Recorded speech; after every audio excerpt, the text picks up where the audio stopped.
Praise the Lord, hallelujah. आप सबको प्रभु यीशु मसीह के नाम पे लॉर्ड्स हाउस चैनल के द्वारा स्वागत करता हूं। परमेश्वर की ओर से आपके सामने एक भविष्यवाणी लाया हूं।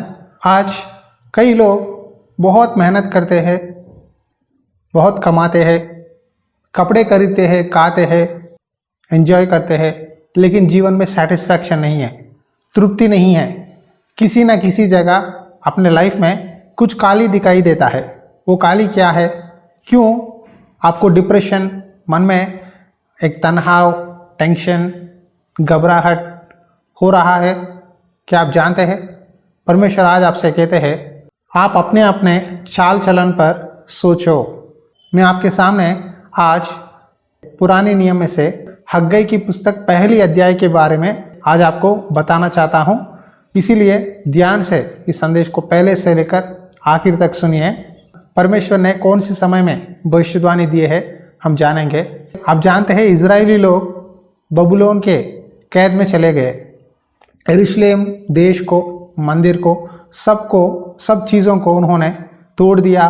सोना, चांदी, डायमंड्स, जो भी कीमती चीज़ें हैं, यरूशलेम से लूट कर यरूशलेम को लूटने लगे, मंदिर को तोड़ने लगे, देश को बर्बाद किए और इजरायलियों को दासों की तरह वापस बबुलोन को लेकर गए। आप सब ये जानते हैं। लेकिन जब परमेश्वर ने देखा कि बबुलोन का पाप बढ़ गया है, तो परमेश्वर ने दारा राजा को चुना है। इस बबुलोन के राजा को हराकर उस देश को कब्जा करने लगा। उस समय परमेश्वर ने राजा दारा को प्रेरित किया कि तू मेरे प्रजा के लोगों को वापस यरूशलेम को भेज दे, ताकि वो जाकर अपना देश को बसाए और अपना टूटा हुआ परमेश्वर का भवन को ठीक करे। इसीलिए राजा दारा ने परमेश्वर की प्रेरणा से इजरायलियों को कहा, तुम वापस अपना देश जाओ और परमेश्वर का भवन को फिर से बांधो। लेकिन यहूदियों में से कुछ लोगों ने बबुलोन में ही रहा, कुछ लोग अलग अलग देशों में तीतर बीतर हो गए, और कुछ प्रजा जो परमेश्वर से डरते थे, उन्होंने विश्वास किया कि परमेश्वर ने हमें वापस अपना देश भेज रहा है और हम देश जाएंगे और हम जाकर अपना परमेश्वर का काम करेंगे। जैसा इस पुस्तक में लिखा है कि यहूदी लोग यरूशलेम गए, अपना घर बनाने लगे, अच्छी तरह से खा रहे हैं, पी रहे हैं, अपना जीवन शांति के साथ बिता रहे हैं। लेकिन उन्होंने एक बात भूल गए। क्या है वो?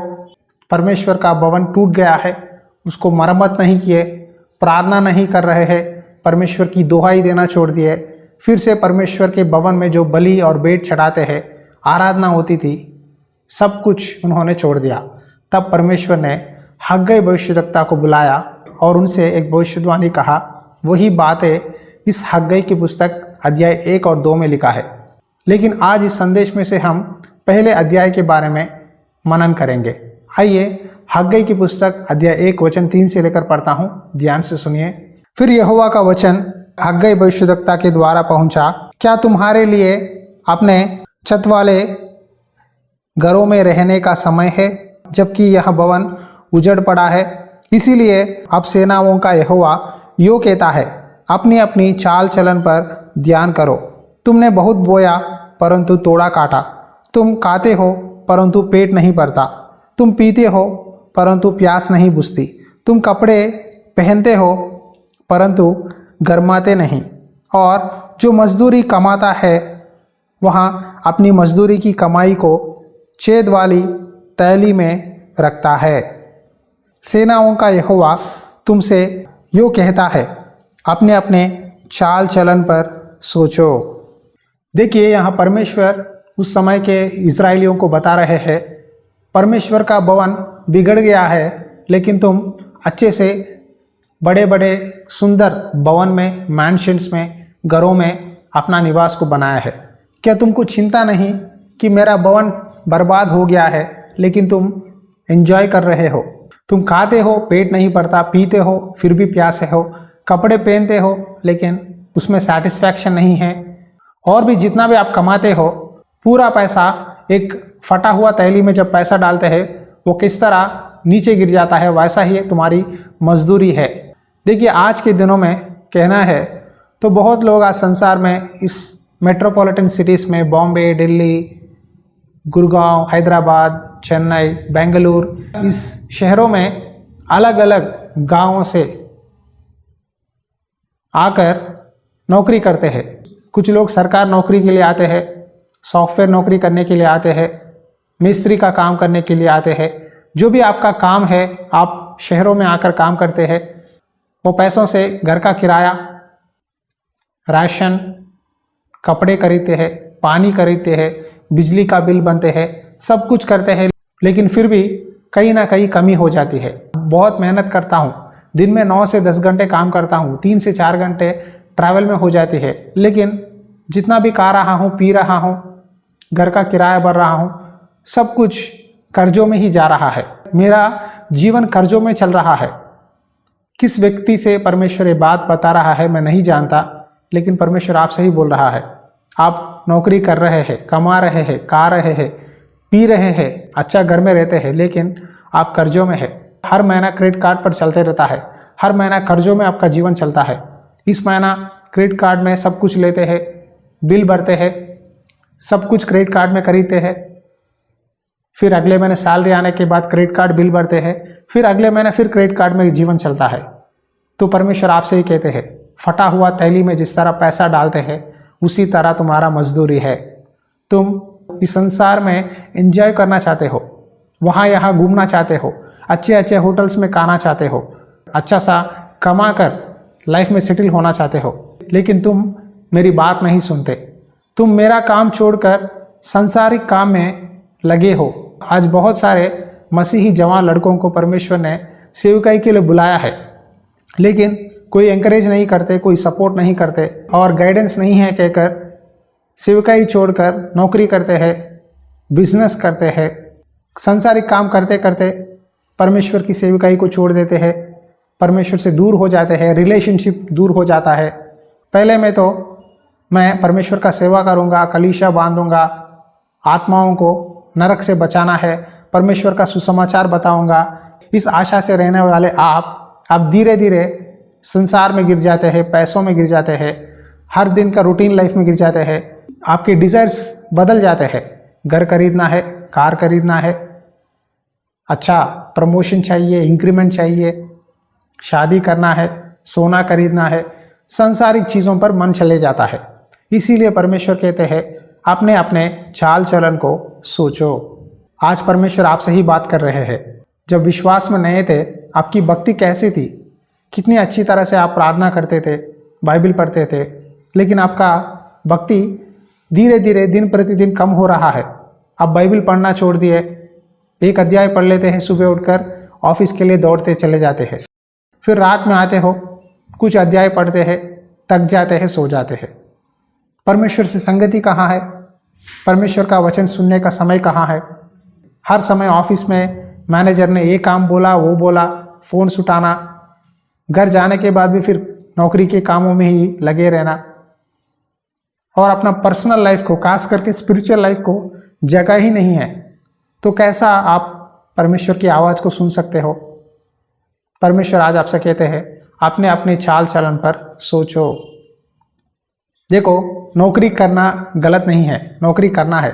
9 घंटे के लिए वो आपको तनख्वाह देते हैं, पे करते हैं। 9 घंटे काम करो, घर आने के बाद जो आपको परमेश्वर ने समय दिया है उस समय में कम से कम 2 घंटे तो बिताओ ना। प्रार्थना करो, वचन पढ़ो, साइलेंट चुपचाप रहकर परमेश्वर की आवाज़ सुनने के लिए कोशिश करो।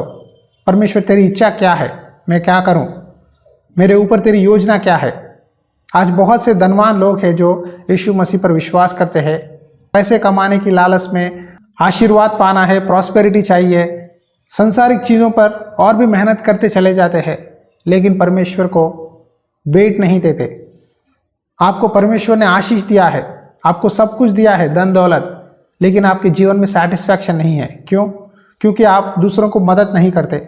आज कई लोग जी सेवकाई करना चाहते हैं, सेवकाई में मुश्किलें हैं, लेकिन सपोर्ट करने वाले नहीं हैं। सेवकाइयों में ज़रूरत है, लेकिन जिसके पास पैसा है वो सेवकाई में मदद नहीं करता, और जिसके पास नहीं है वो देना चाहता है लेकिन उसके पास नहीं है। लेकिन परमेश्वर जानता है किसकी ज़रूरत क्या है, किसको कब मदद करना है। सही समय पर परमेश्वर आशीष देगा जब आप परमेश्वर का काम करेंगे। यहाँ परमेश्वर कहते हैं तुम जाकर लकड़ी लाकर मेरा भवन बनाओ, मेरा काम करो, टूटा हुआ मंदिर को ठीक करो, प्रार्थना करो, स्तुति करो और भेंट चढ़ाओ। आज आपसे परमेश्वर कहते हैं पहले प्रार्थना करो। और जो सेवक ज़रूरतों में है, इस कोरोना के कारण चर्चेस फिर बंद हो रहे हैं, फिर मुसीबत शुरुआत हुई है, लेकिन जो लोगों के पास नौकरी है, जिनको परमेश्वर ने बरकत दी है, आशीष दी है, वो लोग अपना हाथ बढ़ाकर सेवकाई में मदद करनी चाहिए। तुम हर समय खुद का घर बनाने के लिए नया कार खरीदना है, बच्चों की पढ़ाई है, वहाँ यहाँ घूमना है, उसी बातों में है। लेकिन सेवकाई में काम करना है, सेवकाई में भेंट देना है, सेवकों की ज़रूरतों को पहचानना है, क्या है सेवकाई का नीड्स, उस ज़रूरतों को क्या मैं पूरा करूं। परमेश्वर मुझे मदद कर, मुझे प्रेरणा दे। अगर आप प्रार्थना करोगे तो परमेश्वर आपको बताएगा ये सेवक ज़रूरत में है, उस सेवकाई में ज़रूरत है, फ़ोन कर, उनको पूछ, उनकी ज़रूरतों को पूरा कर, ताकि मैं तुझे 100% आशीष दूँ। लेकिन मदद नहीं करते, इसीलिए आपका कमाई पूरा फटे हुए तैली में किस तरह पैसा नीचे गिर जाता है, वैसा ही है। और भी आगे कुछ बातें लिखे हैं।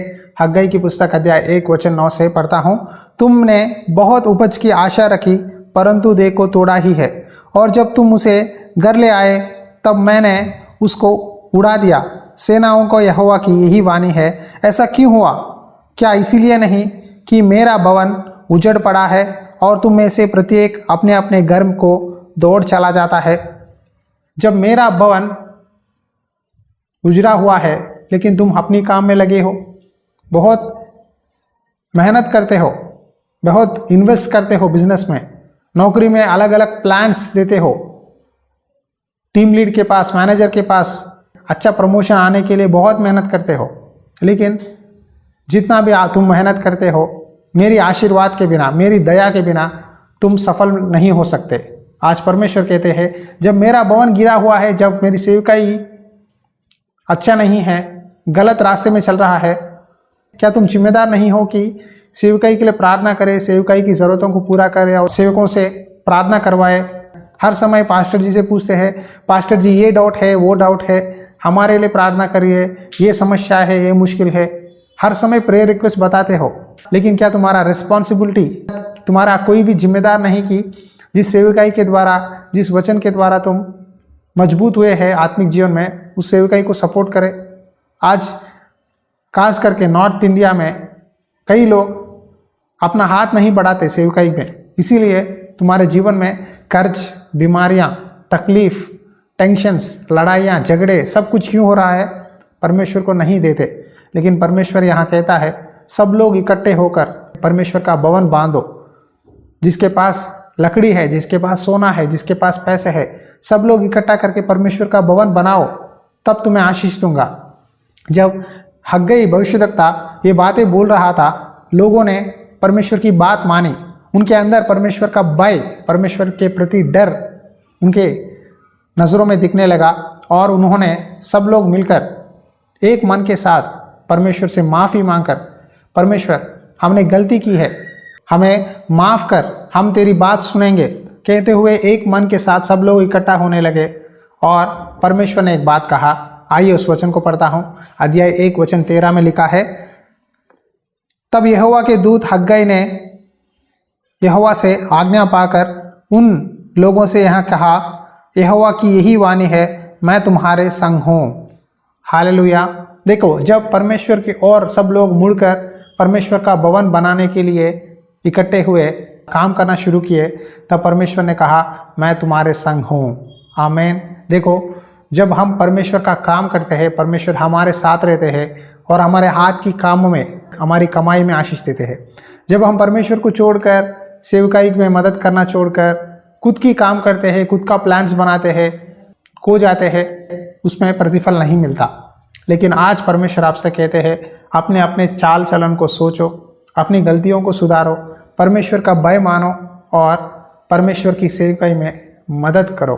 और यदि तुम परमेश्वर की बात मानोगे तो परमेश्वर तुम्हारे संग रहेंगे और परमेश्वर की आत्मा आपको हर काम में, हर जगह में सहायता करेंगे।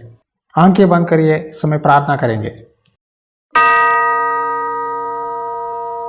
अनुग्रहकारी दयालु परमेश्वर, आपने कहा अपनी अपनी चाल चलन को सोचो, ध्यान करो कैसा है आपका चाल चलन। क्यों तुम हर समय सांसारिक चीज़ों पर, नौकरियों के लिए, शारीरिक चीज़ों के लिए मन लगाते हो। जितना भी खाते हो, जितना भी पीते हो, कपड़े पहनते हो, कमाते हो, तुम्हारे जीवन में एक सेटिस्फैक्शन नहीं है, एक तृप्ति नहीं है। लेकिन जब तुम मेरी ओर मुड़ोगे, मेरे सेवकाई की मदद करोगे, मेरे सेवकाई में भाग लोगे, प्रार्थना करोगे, मेरे साथ संगति बनाए रखोगे, तो मैं मेरी सहायता, मेरी आत्मा तुम पर उंडेलूंगा। मैं तुम्हारे संग रहूँगा। तुम एक मन होकर, तुम अगर मेरी सेवकाई की मदद करोगे, सेवकाई की ज़रूरतों को पहचान कर तुम उस सेवकाई के नीड्स को फुलफिल करोगे, तो मैं आशीष दूंगा। तुम्हारे हाथ की कमाई को आशीष दूंगा। तुम मेरी भय मानो, मेरी बात सुनो, मेरे मार्ग में चलो, जो मैं कहता हूँ वही काम करो। मेरी इच्छा के बिना किसी काम में हाथ मत रखना। जो भी करना है मुझसे पूछो, मैं तुझे मदद करूँगा। मुझे मांग, मैं तुझे आशीष दूंगा। मेरी बात सुन, मेरा भय मान, मेरे मार्ग में चल, तब तेरे काम में आशीष मिलेगा। तू जितना भी मेहनत करेगा, तेरा प्रतिफल, तेरा जीवन फटे हुए तैली की तरह है, लेकिन मैं तुझे आज से लेकर आशीष दूंगा। मेरी आत्मा तुम्हारे साथ रहेगी। मैं तुझे कभी भी ना छोड़ूंगा और कभी भी ना त्यागूंगा। जो परमेश्वर का भय मानता है, परमेश्वर उसे बहुत ऐसे आशीष देगा। दयालु परमेश्वर, ये वचन सुनने वाले हर एक भाई बहन को आशीष दे, उनके हाथ के कमाई को आशीष दे, उनके जीवन में बरकत दे। प्रभु उनके जीवन में, प्रभु तेरा वचन काम करने के लिए सहायता कर। आज के दिन सबको छू, स्पर्श कर और चंगा कर। यीशु मसीहा नाम पे विनती करता हूँ पिता, आमेन। Praise the Lord. इस सेवकाई को हम बहुत मेहनत से आपके सामने वीडियोस को ला रहे हैं। इसके पीछे प्रार्थना है और मेहनत है। अगर आप ये संदेश कई महीनों से या 1-2 साल से फॉलो कर रहे हैं, इसके पहले हमने मिशनरीज वीडियोस भी रखे हैं। अगर आपको परमेश्वर ने प्रेरणा दिया है तो सेवकाई में सपोर्ट करो, ताकि और भी हम इस सेवकाई को आगे बढ़ा सके। God bless you. परमेश्वर की आत्मा सदा आपके साथ बनी रहे। आमेन।